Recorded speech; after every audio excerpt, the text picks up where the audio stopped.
Hello, viewers. I'm glad you're here today. Let's talk about the home brewing culture of different countries. So, I'm going to be generalizing today about entire countries. So, if I say anything wrong, please correct me in the comments, especially if I say something wrong about your own country. Yeah, let's talk about home brewing culture. So I want to compare China, Korea, Japan, and the US in terms of home brewing rice wine or beer at home. What is the home brewing culture? So in terms of facts, I wanted to look at some of the history of alcohol regulation and prohibition in that country, and also look at the scale of production, who is brewing, and in the end, I want to give you my impression of the home brewing culture of that country and compare them all. So that's what I want to do today. So starting off with China, because the earliest brews of rice wine and millet beer, they're discovered in China between 7 and 9,000 years ago. So these earliest brews are in China, and quite early on in recorded history, there are larger scale breweries in China for rice wine. For example, Shaoxing rice wine has a long history of having factories using the traditional materials, of course, earthenware jars and so on, but on a very large scale. So in the Ming Dynasty, very large scale enterprises production of Shaoxing rice wine, just for an example. And even though at different periods in history, the emperor might decide to prohibit production of wine, say in times of scarcity, none of those really were successful. Even for the most powerful emperors, they were not able to outlaw alcohol. And in fact, in many cases, the government promoted the production of alcohol, for tax reasons. So in current times in China, there's no restriction on home brewing. You can brew rice wine at home. It's perfectly legal. I don't think it's that common though, unless you're maybe in a very remote particular area. I think most people in China would just buy a commercial product. It's going to be cheaper. And yeah, they wouldn't think about home brewing. So I don't think home brewing is a common thing in China, but it's legal.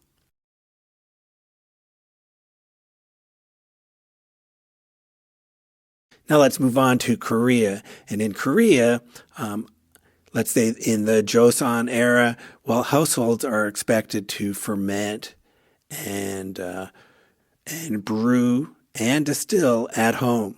All those activities are carried out at home on a relatively small scale, and there are not there aren't the kinds of factories that you would see in China at the time. So that's something to contrast between China and Korea. In the Korea, this production of alcohol was done in the home rather than in a factory.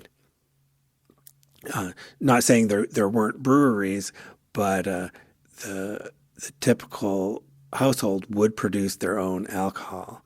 So that's a big difference. Similarly to China, at various times, brewing was prohibited due to scarcity of rice, for example, but it always continued again afterwards.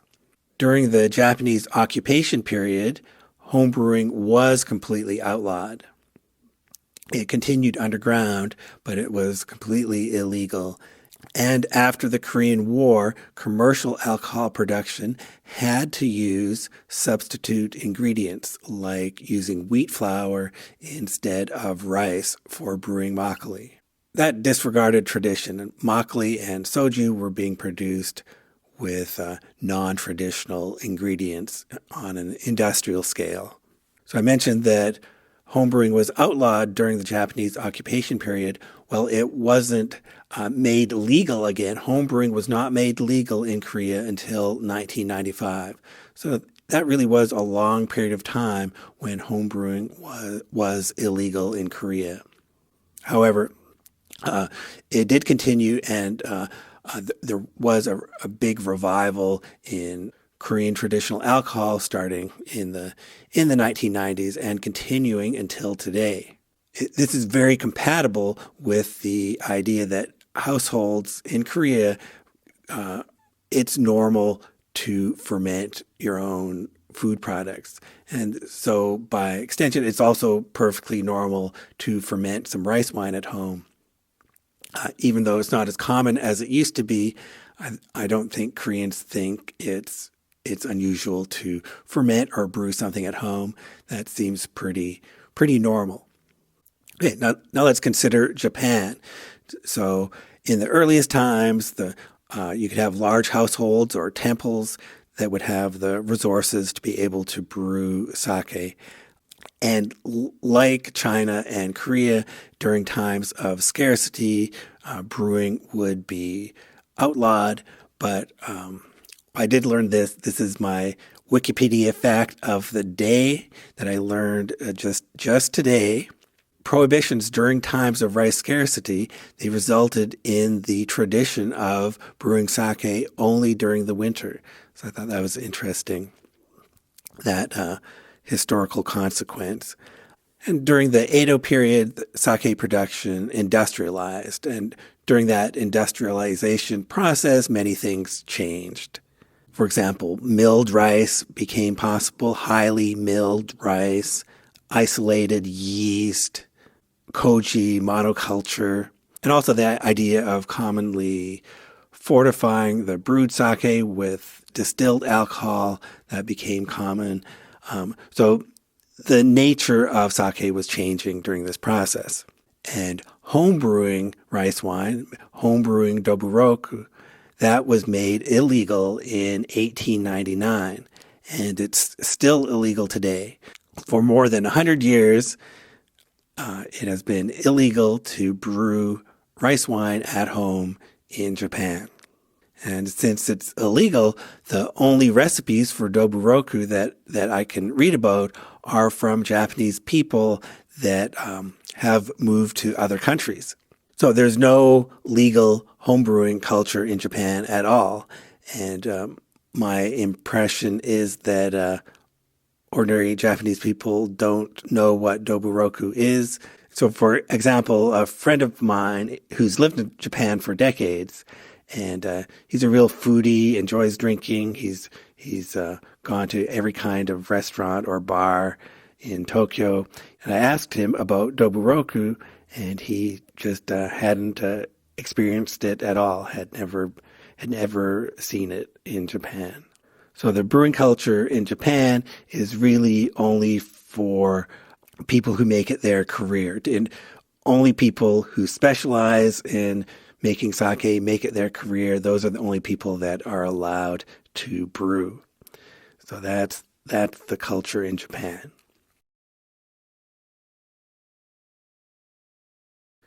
Okay, now the USA. Well, USA has these contradictions of enjoying drinking and also prohibiting it. So national alcohol prohibition in the U.S. started in 1920, and home brewing was made illegal at that time. And prohibition ended in 1933, but home brewing was still illegal. So even though it was not after 1933, you could purchase alcohol commercially, you still were not allowed to brew it at home. And it took until 1978 when Jimmy Carter signed the bill that allowed home brewing on a federal level. It took until 1978 for that to happen. And so thank you, Jimmy Carter, for that. Jimmy Carter was not a drinking man, but he did sign this bill that allowed home brewing state by state to occur. Some states allowed it almost immediately. Others, the last two states to allow home brewing, that was in 2013. So from 1920 to 1978, home brewing was illegal everywhere in the U.S. And up until 2013, it was illegal in some states in the U.S. Speaking about the U.S., I'm just talking about brewing beer here. Brewing beer, the state of beer, it was pretty bad in the 1970s. Just to give an example, so just in 1977, so less than 50 years ago, in the state of Connecticut, the last brewery in Connecticut shut down. So there were no beer breweries anywhere in the state of Connecticut. And in 1977, it was also illegal to homebrew. So that was the state of brewing. All this, let's look at this chart of the number of breweries in the U.S.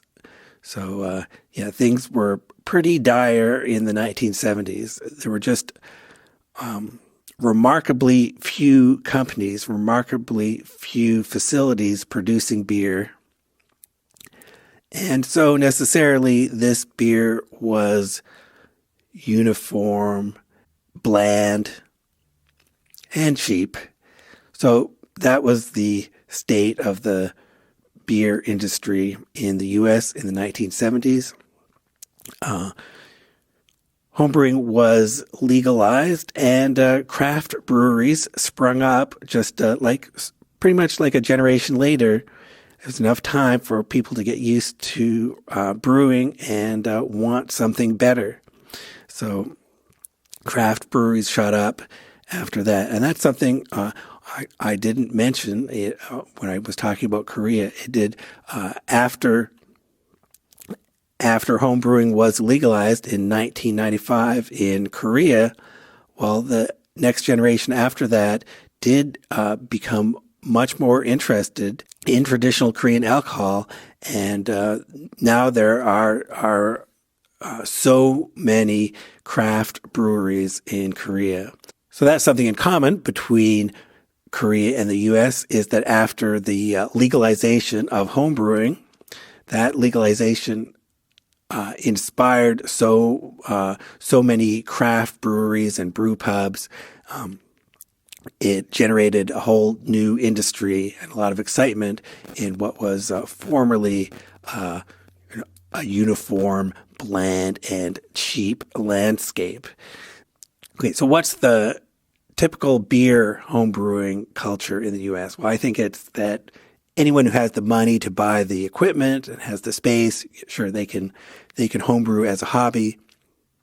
But I think the expectations are low. It's hard to convince non-brewers to drink your homebrewed beer. They're just suspicious of it.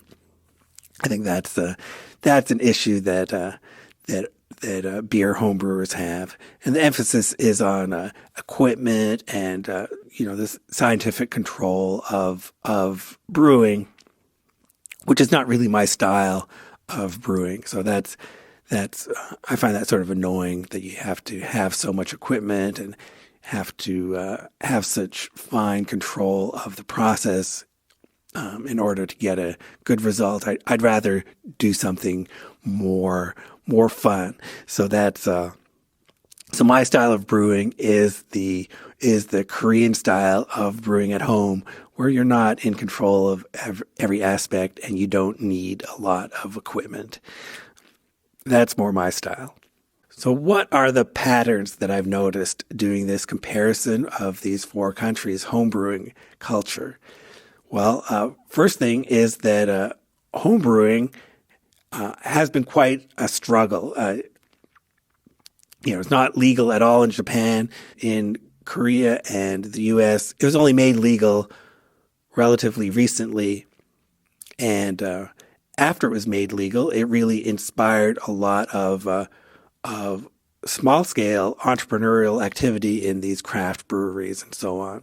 Another common pattern is that industrialization of alcohol production in all of these countries produced the same result, which was sort of bland and uniform, cheap products that weren't very interesting. So there's a lot of room for more interesting craft products.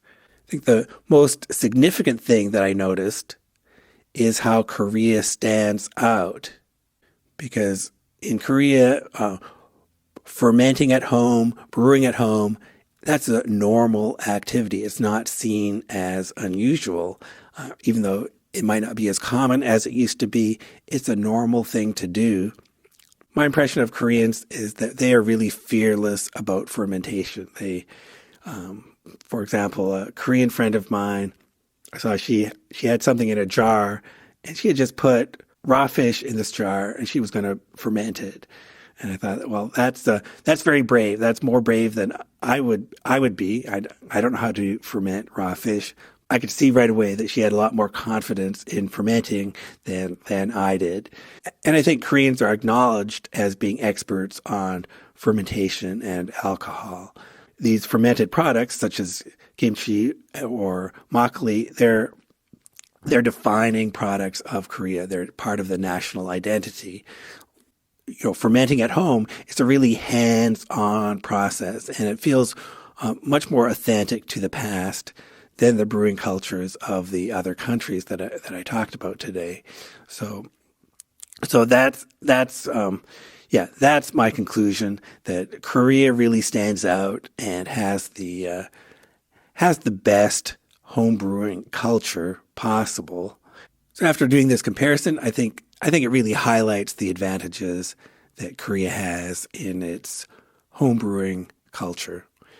Hope you found this interesting. Like I said at the beginning, let me know what you think. What did I get wrong? What points did I miss? What did you wish I mentioned? Let me know. And thank you for watching.